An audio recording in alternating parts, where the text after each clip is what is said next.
doutor, conforme eu te falei que vários médicos me disseram que os meus exames estão tudo ok, eu quero saber a opinião do senhor. O senhor acha que está tudo ok? Bom, chegou a hora da gente ver, de fato, o que é normal e o que não está normal.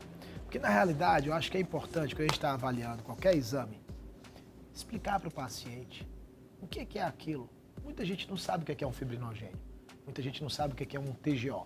Muita gente não sabe o que é que determina uma homocisteína. É importante que, a partir de agora, você entenda o que você vai cobrar do seu médico, o que você vai cobrar do seu dentista, para que você possa fazer sua cirurgia e não perder um implante dentário, para que você possa fazer sua cirurgia e não ter que ir para uma UTI sangrando. O que você vai poder cobrar do seu médico antes das suas cirurgias, se é que você vai precisar fazê-las. Mas é importante que você entenda quais são as informações que um exame sérico ou um exame de sangue, de fato, traduzem para você. Então, olhando teus exames, a gente pode mostrar para você duas características clássicas. Hoje, nós temos um parâmetro, que determina uma quantidade menor e maior, vamos supor, para testosterona. Se a sua testosterona se situa no intervalo baixo, por exemplo, tudo na vida é dividido em quartis. Por exemplo, você está na faculdade e você tira um 2, então o seu conceito é insuficiente. Você tira um 5, seu conceito é bom, aliás, regular. Se você tira um 7,5, seu conceito é o quê? Bom. Se você tira um 10, seu conceito é o quê? Excelente. Tudo na vida, ele é dividido em quartis. 4. Seu tanque do carro, você tem um tanque vazio, 1/4, meio, 3/4 e 4/4, que é um inteiro, é um tanque cheio. Você está entendendo que tudo na vida é dividido em 4? Sim. Por exemplo, dores, ausência de dor, dor leve, dor moderada, dor intensa. Beleza, ausência de beleza, beleza leve, beleza moderada, extremamente belo. Tudo na vida você determina através de quartis. Então, olhando teus exames, a gente vai começar a discutir com você alguns parâmetros inflamatórios. São esses parâmetros que aumentam ou diminuem decorrente da quantidade de hormônio que nós temos. Então isso é muito importante, porque a partir de hoje nós vamos mostrar que fibrinogênio é importante, que é um parâmetro inflamatório. Hemoglobina glicada é importante. O outro parâmetro inflamatório que é importante, PCR ultrassensível é muito importante. Então a PCR ultrassensível determina um risco cardiovascular no paciente. E ela aumenta quando você toma anticoncepcional. Olha que loucura. O fibrinogênio aumenta quando você toma anticoncepcional. O fibrinogênio aumenta quando você toma remédio para dormir. O fibrinogênio aumenta quando você diminui colesterol, principalmente tomando estatinas. E a gente vai discutir para você todos esses parâmetros, como nós vamos avaliá-los. E basicamente traduzir o que eles mostram para você. E que muitas vezes você interpreta aquilo como normal e que nunca aquilo deveria ter sido visto dessa forma. E é a partir de agora que nós vamos falar do primeiro parâmetro inflamatório. O primeiro parâmetro inflamatório, que eu geralmente falo, é a hemoglobina glicada. A hemoglobina glicada nada mais é do que o casamento da nossa hemoglobina com quem? Com a glicose. Então, se você come muita glicose, ou se você não tem vitamina D, você vai ter muita glicose em abundância na tua circulação. E é isso um dos grandes desafios que nós temos hoje. Como é que nós diminuímos a hemoglobina glicada? Porque muita gente diz, não, mas eu como pão integral. Eu como arroz integral porque minha nutricionista disse que é melhor. Porque vai ter mais fibras. Não é, não vai. Esse arroz vai se transformar em açúcar. E a gente sempre fala isso porque muita gente diz, não, mas eu vou comer batata doce. Porque ela é um carboidrato complexo. Ele é carboidrato. E como todo carboidrato vai virar açúcar. E como todo açúcar vai ser depositado em formato de gordura. E como toda gordura vai roubar a tua testosterona. E como toda gordura, vai aumentar a produção de proteína C reativa. E como toda gordura, vai aumentar os parâmetros inflamatórios. E como toda gordura, vai aumentar a tua angiotensina.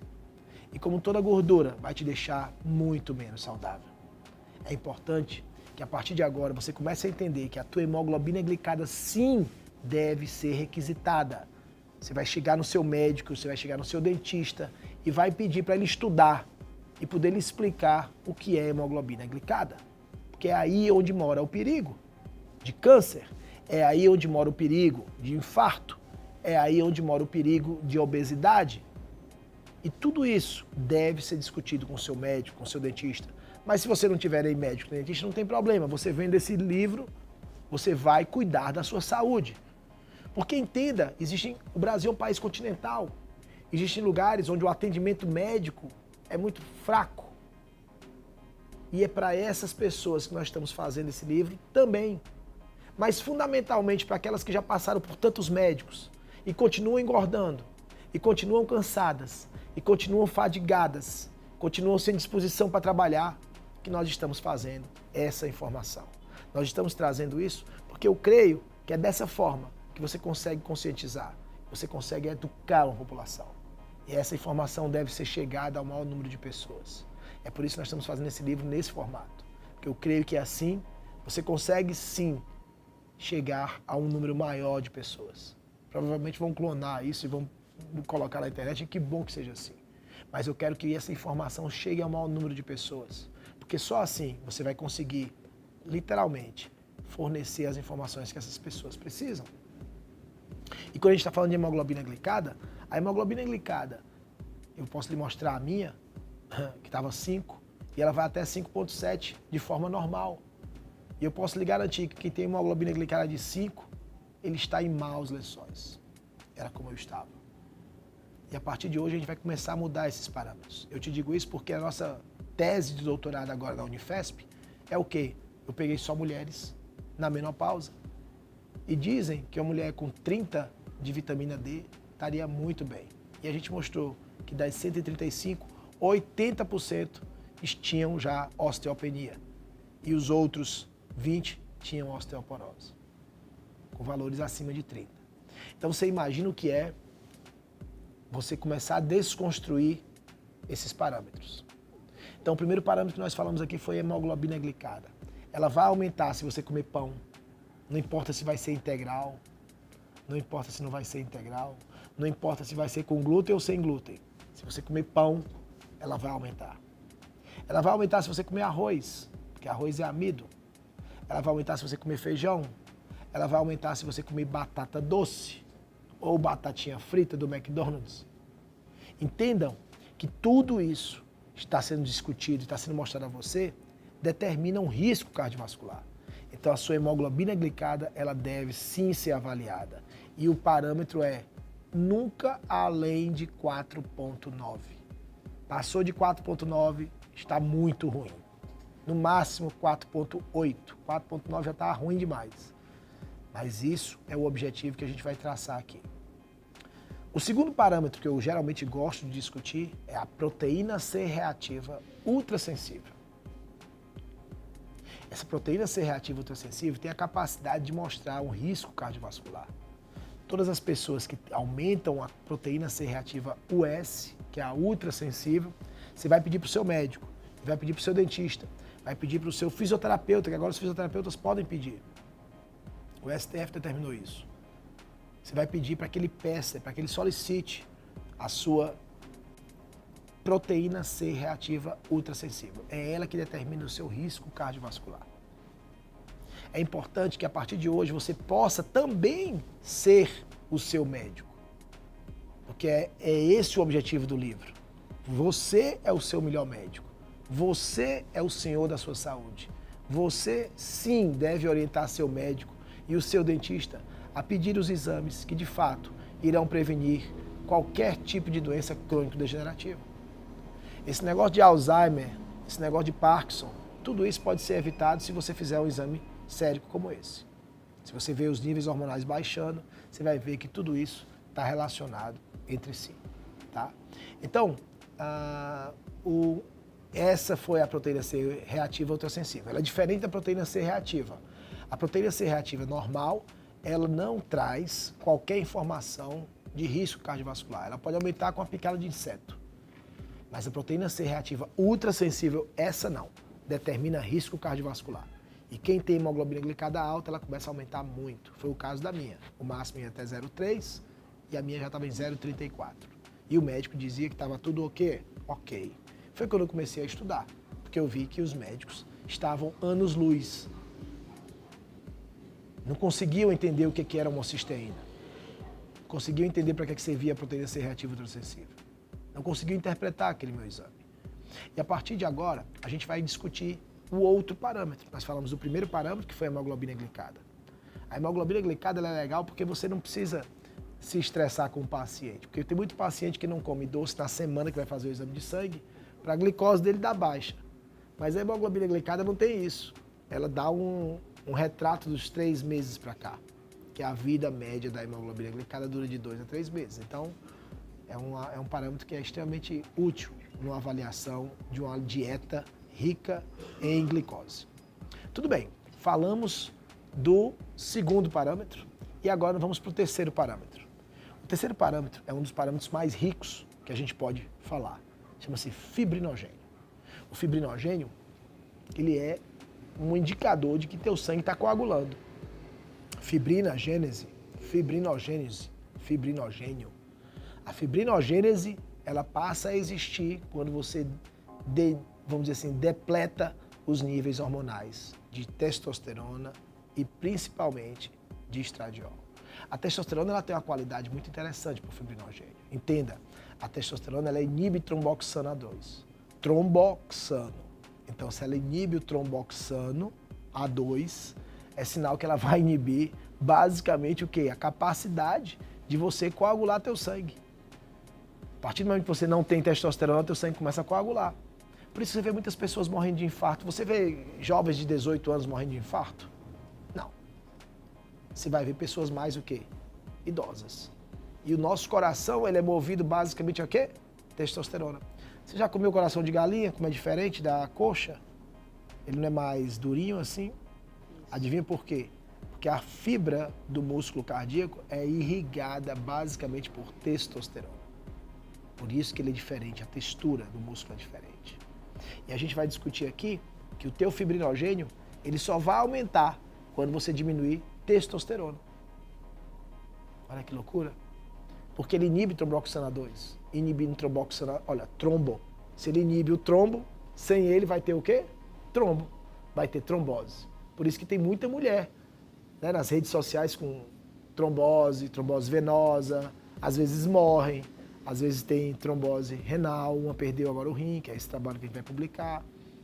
E tudo isso está relacionado com a diminuição dos hormônios, principalmente do estradiol. O estradiol também ele faz uma antiagregação plaquetária e dessa forma, se você não tem estradiol, se tomar anticoncepcional, seja ele qual for, você passa a diminuir as tuas chances de sobrevivência. Já o New England mostrou isso. Quem toma anticoncepcional tem 7 vezes, 7 vezes e meia, basicamente, a chance de ter mais câncer no endométrio. Olha que loucura. Se a gente for contabilizar as mulheres que tomam anticoncepcionais que não tomam, o risco para câncer de mama é muito maior as que tomam anticoncepcionais. Todos os trabalhos já mostraram isso. A gente pode mostrar aqui no final do livro, a gente vai mostrar as referências, porque eu acho que é importante que as pessoas leiam os artigos. Muito poucas vão ler, mas é necessário que a gente possa colocar as referências para que elas possam entender que eu não sou, vamos dizer assim, um arauto. Eu estou apenas traduzindo aquilo que vários trabalhos do mundo mostram, né? Então falamos agora do parâmetro número 3. Nós vamos para agora número 4, que chama-se homocisteína. A homocisteína é, de longe, um dos melhores marcadores inflamatórios. É ela que determina quantos anos você vai viver. Olha que loucura. A homocisteína é capaz de determinar a tua morte. Por quê? Porque ela determina uma diminuição no óxido nítrico. O Viagra foi descoberto por um acaso, onde ele começou a aumentar a capacidade de produção de óxido nítrico, sintase, que é uma enzima que aumenta a produção do óxido nítrico. Por isso que ele é dado para as pessoas que têm disfunção erétil. Só que como elas têm disfunção erétil e não têm testosterona, elas morrem às vezes de infarto quando tomam o Viagra. E eu quero lembrar de uma forma muito clássica, de uma forma muito fácil, dizer que o coração é movido a testosterona. Então, se você tem disfunção erétil e está tomando Viagra para melhorar o teu rendimento sexual, você está fazendo um péssimo negócio, caso não esteja fazendo reposição de testosterona, né? Então, isso é um risco muito grande. Por isso que muitos homens começaram a infartar. Por quê? Porque eles tinham ereção, mas não tinham testosterona.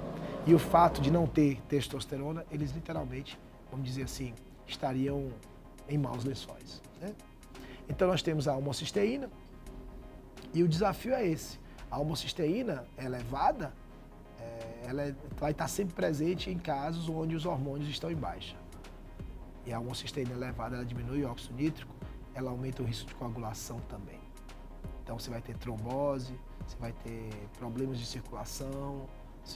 O que mata mais no mundo hoje são as doenças cardiovasculares. Então a homocisteína está envolvida nesse processo. É importante que você peça para o seu médico dosar a sua homocisteína. Por favor, vá numa consulta e peça para que ele prescreva a sua homocisteína. Peça para ele ver como está a homocisteína no sangue. Ou ele ou o seu dentista. Todos dois, ou o seu fisioterapeuta. Um dos três vai ter que pedir isso, para que você consiga entender como está esse parâmetro. Ou você sozinho vai lá no plano e requisita isso. É um direito seu, tá? Bom, e agora nós vamos para o último parâmetro inflamatório, que são os marcadores tumorais. Quais são os marcadores tumorais? Nós temos vários. Você pode pedir o CA-125, você pode pedir o CA-19-nose, pode pedir vários. Mas o que eu quero que você não esqueça é que todos eles mostram nada do que os outros mostravam. O que é? O nível de inflamação no teu corpo. Então, todas as vezes que você quiser ver como o teu corpo está reagindo a determinado tipo de medicamento, peça um marcador tumoral. Os marcadores tumorais, eles são extremamente eficazes em determinar o quanto você está correndo risco fazendo uso de determinadas drogas, determinados medicamentos. E isso é o que eu sempre falo hoje. Minha mãe tomava tamoxifeno, doxirubicina, e eu sempre falei para ela, bom, mas se tu não produz doxirubicina, se tu não produz tamoxifeno, por que você vai tomar isso? Você não precisa tomar nada que o teu corpo não produza. Essa é a essência desse livro. Você só vai fazer o uso daquilo que o teu corpo produz. Chega de tomar remédio, chega de tomar Tilenol. Se você está com dor de cabeça, procura saber por que está com dor de cabeça. Você não vai tomar um analgésico para passar dor de cabeça. Se você está com depressão, porque está devendo dinheiro, você não vai tomar um antidepressivo para melhorar a tua depressão. Você não vai ganhar dinheiro se você tomar um antidepressivo. Tá? Se você tem hipertensão porque ficou gordo, e a gordura aumenta a angiotensina, logicamente teus vasos vão fazer isso, você não vai tomar um antihipertensivo. Você vai ter que tomar vitamina D de dado. E jamais cálcio. Nunca associei cálcio a isso. Então, nós falamos aqui basicamente de 5 parâmetros. Poderíamos falar de mais, como PTH, como calcitonina, poderíamos falar de outros parâmetros. Mas eu creio que tudo isso se manifesta dentro de uma ótica onde, se você dosar um desses aí, você vai ter uma pista muito boa de que teu corpo não está bem. Por isso que é importante que a partir de hoje você também seja o seu médico. Você é o seu melhor médico. Não tem nenhum médico melhor do que você. É só você que consegue diagnosticar o que você tem. E quando disserem que é ilusão, que é frescura, que é coisa da sua cabeça, não é. Você está certo. Você sim é o seu melhor médico. Você sim é o senhor da sua razão. É por isso que nós estamos aqui para fazer que você possa ter essas informações e sim consiga lhe trazer a saúde plena. Tá bom assim? Bom, esse era o capítulo que nós queríamos falar dos parâmetros inflamatórios. E por último, né, a gente vai falar agora sobre nanotecnologia. Eu te convido para que a gente possa fechar o nosso livro falando sobre nanotecnologia. O que é modulação nano? Tá bom assim? A gente se encontra daqui a pouco. Tchau, tchau.